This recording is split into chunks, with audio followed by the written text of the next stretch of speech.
Reading Neil Gaiman quotes until you finish that book. Make mistakes nobody's ever made before.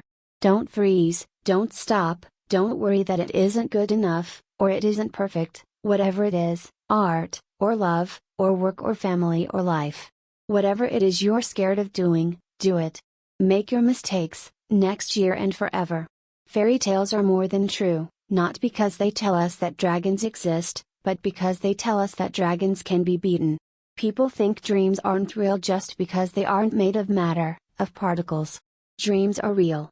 But they are made of viewpoints, of images, of memories and puns and lost hopes. Sometimes you wake up. Sometimes the fall kills you. And sometimes, when you fall, you fly. Have you ever been in love? Horrible, isn't it? It makes you so vulnerable.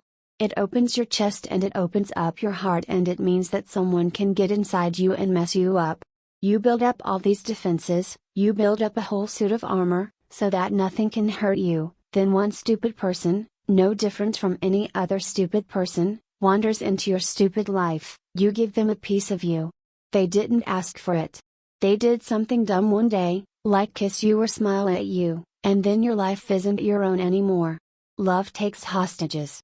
It gets inside you. It eats you out and leaves you crying in the darkness. So simple a phrase like "maybe we should be just friends" turns into a glass splinter working its way into your heart. It hurts. Not just in the imagination. Not just in the mind. It's a soul hurt. A real gets inside you and rips you apart. Pain. Stories may well be lies, but they are good lies that say true things, and which can sometimes pay the rent. It's like the people who believe they'll be happy if they go and live somewhere else, but who learn it doesn't work that way. Wherever you go, you take yourself with you. If you see what I mean. Sometimes we can choose the paths we follow. Sometimes our choices are made for us. And sometimes we have no choice at all. Grown-ups don't look like grown-ups on the inside either. Outside, they're big and thoughtless and they always know what they're doing. Inside, they look just like they always have. Like they did when they were your age. Truth is, there aren't any grown-ups. Not one, in the whole wide world. Picking 5 favorite books is like picking the 5 body parts you'd most like not to lose. What I say is, a town isn't a town without a bookstore. It may call itself a town, but unless it's got a bookstore, it knows it's not full in a soul. Nobody looks like what they really are on the inside. You don't. I don't. People are much more complicated than that. It's true of everybody. I've been making a list of the things they don't teach you at school. They don't teach you how to love somebody. They don't teach you how to be famous. They don't teach you how to be rich or how to be poor. They don't teach you how to walk away from someone you don't love any longer.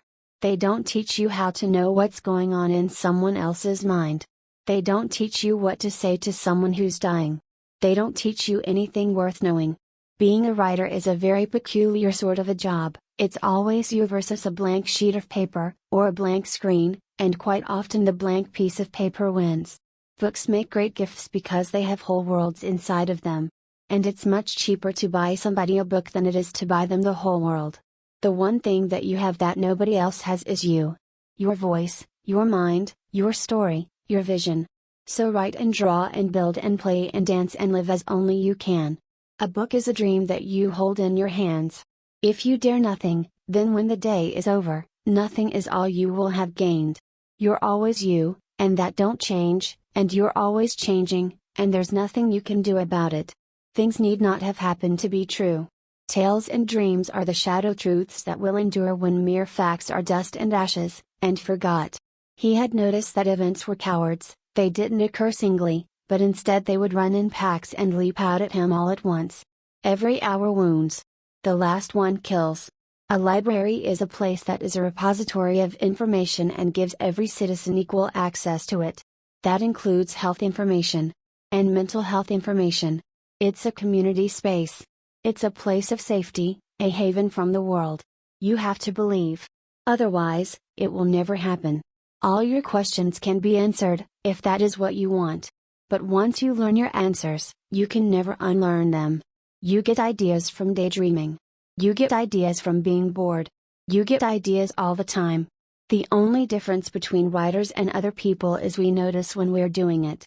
This is how you do it. You sit down at the keyboard and you put one word after another until it's done. It's that easy, and that hard. You get what anybody gets, you get a lifetime. Google can bring you back 100,000 answers. A librarian can bring you back the right one. You've a good heart. Sometimes that's enough to see you safe wherever you go.